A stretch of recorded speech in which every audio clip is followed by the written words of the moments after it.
Pour cette troisième vidéo autour du logiciel Purple Pen, je reprends le tracé que j'ai proposé dans la deuxième, à savoir un parcours de niveau bleu, hein, comme je l'ai dit, qui n'est peut-être pas parfait, mais pour montrer les fonctionnalités de ce logiciel Purple Pen pour la mise en page, c'est largement suffisant. Alors, plusieurs choses, plusieurs niveaux de mise en page. D'abord le circuit en lui-même, et puis après on verra la carte pour l'ensemble. Alors sur le circuit en lui-même, l'objectif de la mise en page, c'est de rendre le circuit le plus lisible possible, de cacher aucun élément qui serait important pour l'orienteur. Pour ce faire, on a la possibilité de couper les cercles, couper les traits, déplacer les numéros, etc. Alors, tout d'abord, pour déplacer les numéros, c'est le plus simple. Il suffit de cliquer sur le numéro. Donc ici, par exemple, je clique sur le 7 et je peux, avec un clic gauche glissé, déplacer mon numéro 7 où je veux. Là, pour le coup, il ne gêne pas. Je peux mettre mon 6 ici, etc. Deuxième chose, on peut découper les cercles. Je crois que là, je l'ai déjà fait, hein, sans le faire exprès, c'était un automatisme dans la vidéo précédente. Donc je le remets. Au départ, le cercle proposé par Purple Pen, il est comme ça. C'est-à-dire qu'il peut cacher quelques éléments clés euh, qu'on peut éventuellement couper pour rendre la lecture plus simple au moment de l'orientation pour l'orienteur, en coupant quelques éléments qui seraient, à mon avis, intéressants.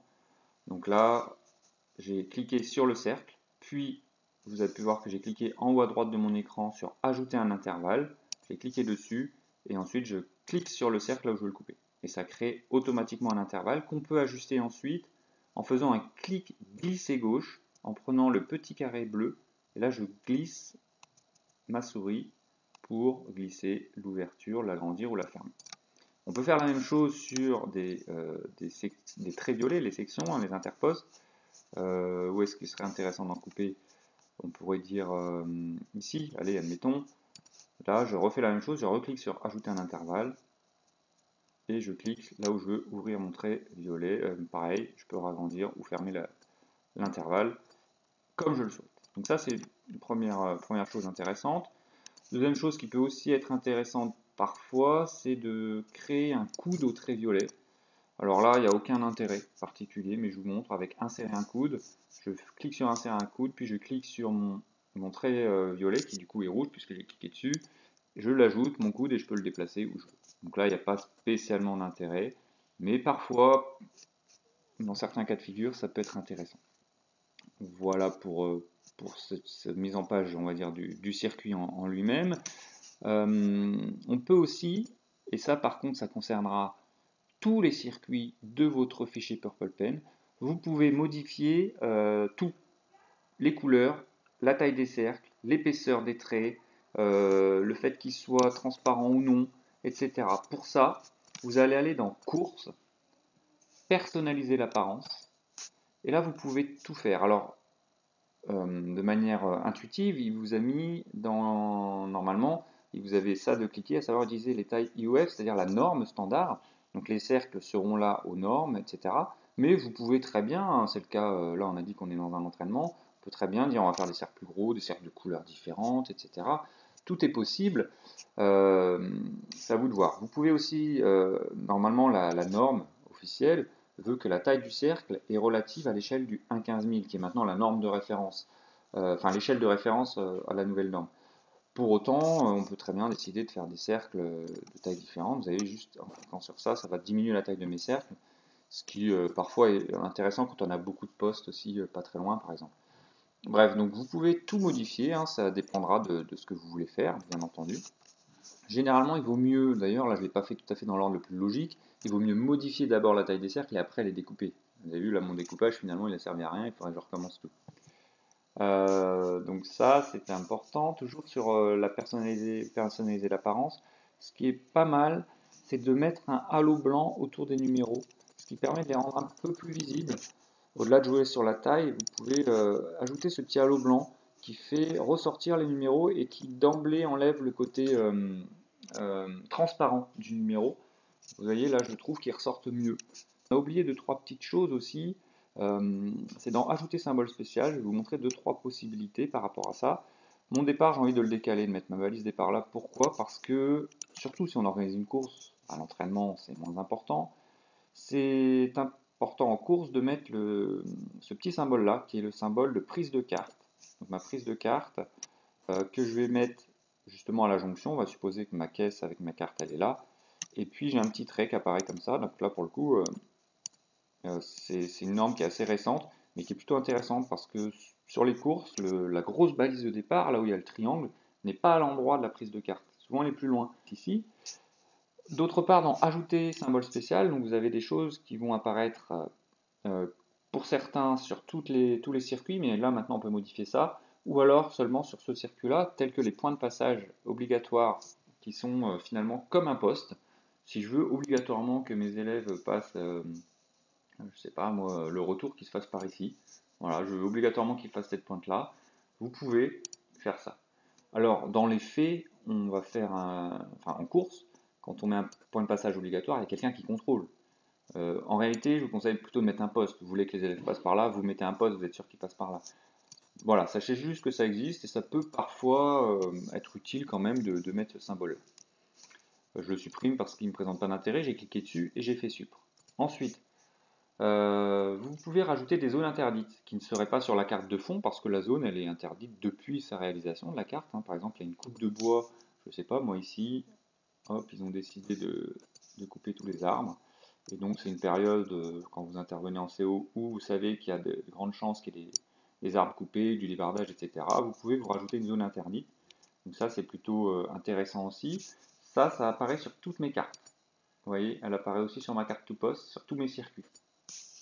On pourrait décider de ne pas la mettre sur tous les circuits en cliquant dessus, en faisant éléments, modifier l'affichage des circuits, et là je choisis sur quel circuit je veux que ça apparaisse. Donc si je veux que ce soit que sur le circuit, bon bah la bleue parce que j'ai qu'un seul circuit de créé, je peux le laisser que sur mon circuit bleu, quand je retourne sur la to post, ça n'y est pas. Donc là j'ai commencé à basculer sur finalement la mise en page globale, donc il y a tous ces symboles spéciaux que vous pouvez rajouter. Et la mise en page globale, vous pouvez rajouter du texte, donc le nom du circuit notamment, les zones blanches, les images, etc. Alors déjà, l'indispensable, le plus important, vraiment ce qui est incontournable sur une carte, c'est bien entendu le nord. Alors là, il y est déjà. Si par exemple il n'y était pas, vous pouvez créer un fichier, une petite flèche en format image, et que vous pouvez intégrer. Ce que je vais vous montrer ici, donc dans Rajouter spécial, ajouter un symbole spécial, pardon, image, vous allez chercher votre symbole. Il doit toujours y avoir le symbole nord sur une carte, indispensable. D'autre part, il doit toujours y avoir l'échelle d'impression. Donc dans Ajouter symbole spécial, j'ai cliqué sur texte. Ensuite, vous avez soit la possibilité de mettre du texte qui sera ce que vous voulez d'ailleurs. Vous pouvez marquer le nom de la course, mettre ce que vous voulez. Ça peut être une consigne, un temps limite à respecter par exemple. Ou alors des textes prédéfinis tels que le nom du circuit ou là pour le coup, je voulais vous présenter l'échelle d'impression. Puisque ça, c'est un élément qui doit être absolument sur la carte. L'échelle d'impression, vous mettez dans la couleur que vous voulez, la police que vous voulez, etc. Souvent, on les met en bleu. On peut faire comme on veut, peu importe, pour un entraînement. Donc, je vais la mettre au 17500. J'aurais d'ailleurs pu préciser avant que c'était l'échelle, puisque finalement, mis comme ça, c'est dommage, il manque quelque chose. Donc, on peut toujours remodifier du texte en allant sur éléments, modifier texte. Là devant, je vais taper échelle. Échelle. Voilà.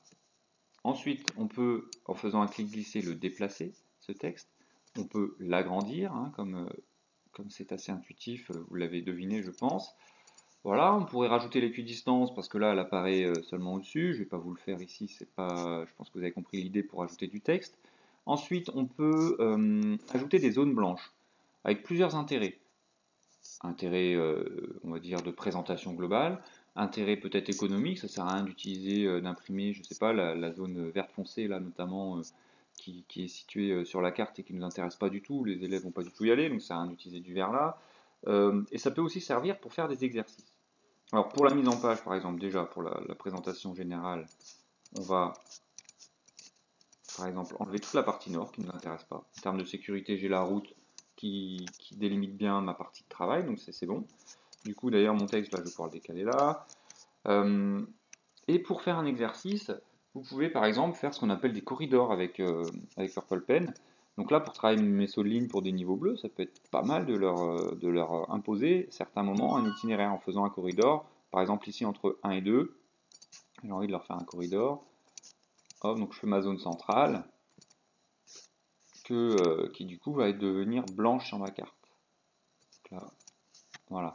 Je peux faire la même chose de l'autre côté, ce qui va faire ce qu'on appelle un corridor, donc un couloir. Je peux le faire sur un poste, deux postes, tous les postes. Je fais comme je veux, donc c'est assez fastidieux forcément, puisque vous allez devoir le créer poste par poste, mais ça fait une limite. Alors moi j'aime bien rajouter une limite, et justement c'est l'occasion pour moi de vous montrer comment on ajoute une ligne. Donc on fait pareil, ajouter symbole spécial, ligne. On choisit la couleur de la ligne, on peut choisir si c'est des pointillés ou si c'est une ligne continue, on va peut-être mettre une ligne en pointillé. Pour bien, par exemple, délimiter mon corridor, j'aime bien mettre des lignes de ce type-là de chaque côté. Donc je le refais là juste de l'autre côté pour vous montrer sur un interposte, mais on pourrait s'amuser à le faire pour tout le poste. Voilà, mes élèves doivent rester entre mes deux pointillés rouges. Donc là, pour le coup, il n'y a plus l'option je fais le souligne ou je ne le fais pas, je l'impose via le corridor. Et donc tout de suite, ma situation parcours classique devient une situation d'apprentissage où là je les impose, je les contrains à faire quelque chose et donc à développer une nouvelle technique d'orientation. Voilà. Donc là on pourrait s'amuser à le faire partout. Je pense que vous avez compris comment donc on met une zone blanche, comment on met une ligne. Alors attention, de manière intuitive, et ça c'est peut-être quelque chose aussi à faire évoluer sur Purple Pen, mais malgré tout, aujourd'hui en tout cas ça fonctionne comme ça, de manière intuitive, tous les éléments que vous rajoutez, comme les zones blanches, les traits, sont sur tous les circuits. Donc là si je vais sur ma to-post, je me retrouve avec ça. Je vous l'ai déjà montré, je vous le remontre une autre fois. Je clique sur ma zone blanche, élément, modifier l'affichage, je veux que ce soit que sur mon circuit bleu. Donc là, ça va disparaître de ma carte to post. Voilà, donc quand vous faites plusieurs corridors différents sur le même fichier Purple Pen, soyez très vigilant à ça. En tout cas, repointez toujours avant l'impression tous vos circuits pour voir s'il n'y a pas de petits couacs comme ça, des petits symboles que vous ne voudriez pas sur tous les circuits. Donc ça, ensuite dans ajouter symbole spécial pour la mise en page, on peut se faire un petit rectangle qui se rapprocherait des normes. Alors, créer un rectangle, c'est la même chose, ce rectangle peut être sur toutes les cartes ou seulement sur certaines. Là, je le fais vraiment de manière très sommaire, mais ça fait un cadre plus propre.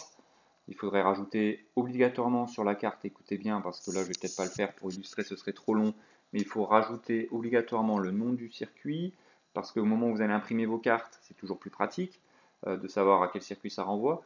Vous devez rajouter obligatoirement une petite référence au cartographe. Hein, là, le carré que j'ai effacé, c'est la même chose. L'idée, c'est peut-être de l'avoir au format image et de pouvoir le placer où vous voulez sur la carte. Hein. C'est des informations qui relèvent du droit d'auteur, donc c'est important de les mettre. Voilà, et puis c'était une course fédérale et un certain nombre d'autres choses qui doivent être obligatoirement mises, notamment des logos.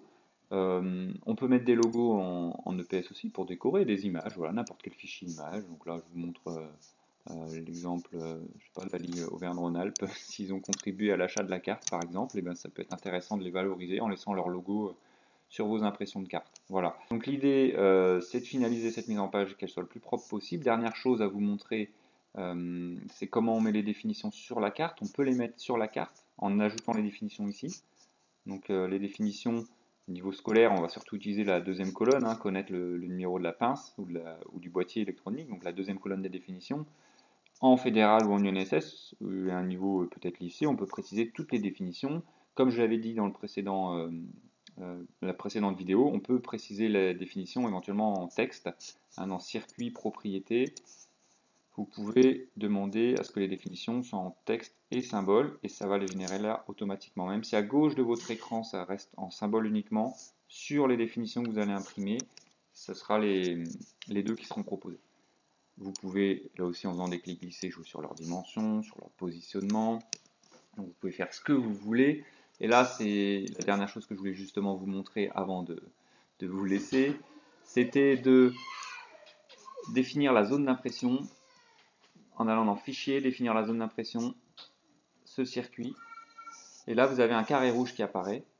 Vous allez glisser et recentrer là où vous voulez imprimer.